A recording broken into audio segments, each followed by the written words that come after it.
Shalom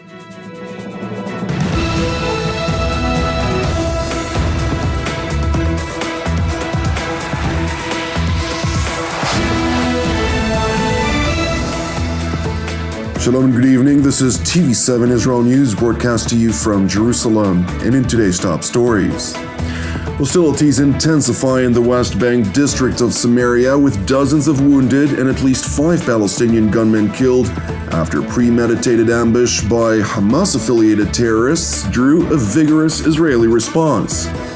Israel asserts that it is vehemently opposed to any emerging arrangement between the United States and Iran on the latter's nuclear program. The Kingdom of Saudi Arabia and the Islamic Republic of Iran jointly announced their intention to deepen relations aimed at de-escalating tensions. Hostilities intensified in the West Bank district of Samaria today as Palestinian gunmen in the city of Jenin confronted Israeli Special Operations Forces conducting counter-terror activity aimed at arresting 2 wanted terrorists. While operational activity included the arrest of 14 suspected terror operatives over the weekend, early this morning, Special Operations Forces of the IDF's paratroopers reconnaissance unit and the Border Police undercover Hamas unit operated in the city of Jenin, where Palestinian gunmen, in a premeditated ambush, targeted the operational convoy of the Israeli forces with a large number of improvised explosive devices, which ensued massive gunfire toward the troops. As a result, 7 Border Police and IDF special operators sustained separate degrees of injuries, forcing the IDF 669 airlift unit to enter the battlefield for an emergency evacuation, warranting 2 IDF helicopters to open fire for the first time since the so-called Second Intifada and the turn of the century, reportedly killing at least 4 Palestinian gunmen and, according to Palestinian medical officials, wounded over 50 others. It is important to highlight, in contrast to circulating reports that cited critical injuries among the Israeli troops, 2 IDF troops and 2 Border Police special operators sustained moderate wounds, and 3 Border Police special operators sustained light injuries. According to the head of Haifa's Rambam Medical Center Trauma Unit, none of the wounded are in life-threatening conditions. We received 5 wounded who sustained injuries in separate body parts, primarily lower limbs. They all underwent examinations and 2 are undergoing surgery. The others have been received in separate hospital units. There is no danger to none of their lives. Meanwhile, Israeli Defense Minister Yoav Gallant relayed wishes for a speedy recovery to the injured Israeli troops and proclaimed, quote, "Terrorism does not and will not have a sanctuary city in Jenin, Nablus, or Gaza. The commanders of the IDF and the forces in the field receive my full backing to act with full force to preserve the lives of our citizens and forces." It is important to know that Jerusalem's top defense official made these remarks while visiting the Paris Air Show, where Israel's Rafael defense industry showcased a new system dubbed Skysonic, which is intended to counter hypersonic threats, including the latest hypersonic systems which Iran recently unveiled.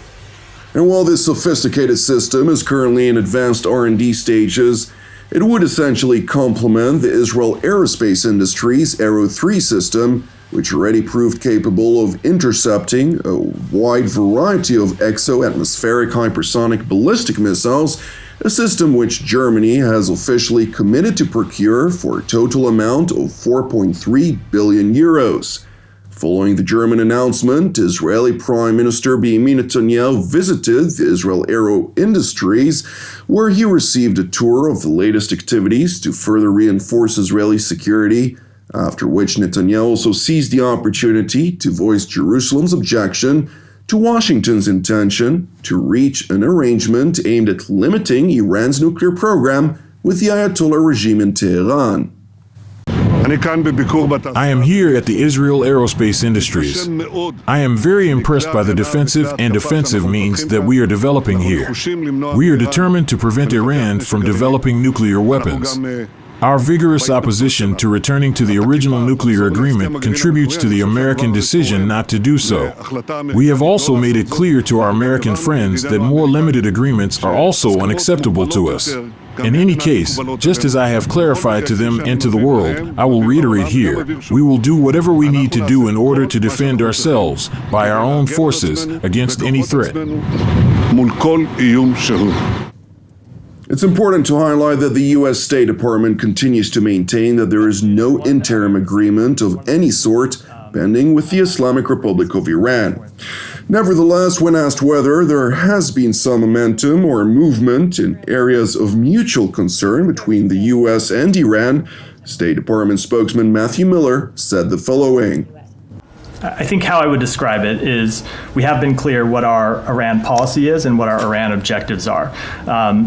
Number one, we want Iran to take steps to de-escalate tensions, which of course includes steps to curb its nuclear program. Number two, we want Iran to cease its actions that destabilize the region, including its support for proxy groups that carry out attacks. Number three, we want Iran to stop its support for Russia's war on Ukraine. Number four, we believe that Iran should release Americans who it continues to wrongfully detain. The wrongful detention of U.S. nationals and political leverage for political leverage is unacceptable, and we will continue to work to bring every American who is wrongfully detained home. And I will say that we continue to use diplomatic engagements to pursue all of these goals in full coordination with our allies and partners. But as I said yesterday, with respect to Iran's nuclear program, there is no deal. The reports that there are a deal or some agreement or some other description, however you want to describe it, are not true. Sorry to retread ground. And as much as I would love to stand up here today and say that we have an agreement to bring U.S. citizens home, U.S. citizens who have been wrongfully detained home, that is not the case. It is a matter that we continue to work, that we continue to spend a great deal of time and resources trying to effectuate, and we will continue to do so. But I don't have an announcement of any agreement to bring detainees home at this time.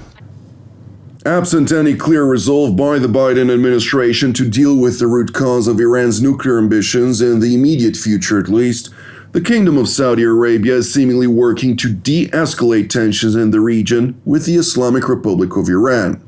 Merely 1 week after U.S. Secretary of State Antony Blinken visited Riyadh, Saudi Foreign Minister Prince Faisal bin Farhan Al Saud was hosted by his Iranian counterpart Hossein Amir Abdullahian in Tehran, during which the two top diplomats held the re-establishment of diplomatic relations, which they said would be paramount to improving security across the region.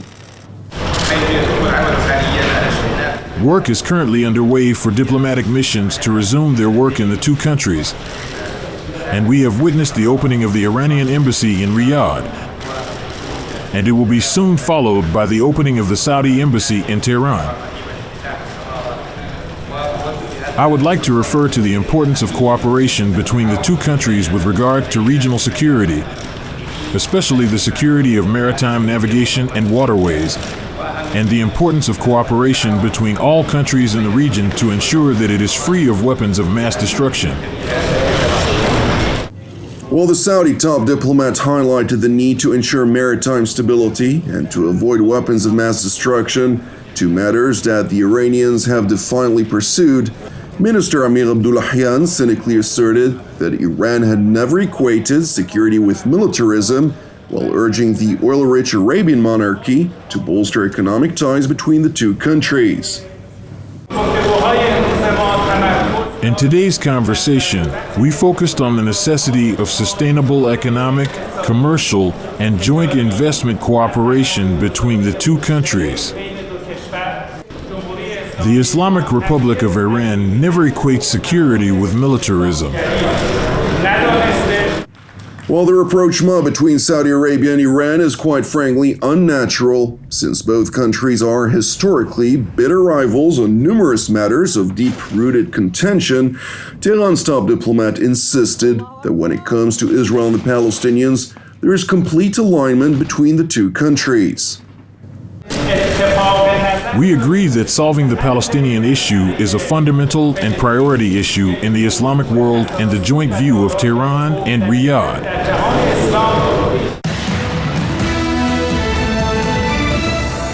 Thank you for watching TV7 Israel News. Separately, we would like to encourage you, pray for our persecuted brothers and sisters worldwide, as well as for the peace of Jerusalem and salvation of Israel. I'm Jonathan Essen wishing you a Shavua Mevorach, and God willing, we'll see you again tomorrow at the same time.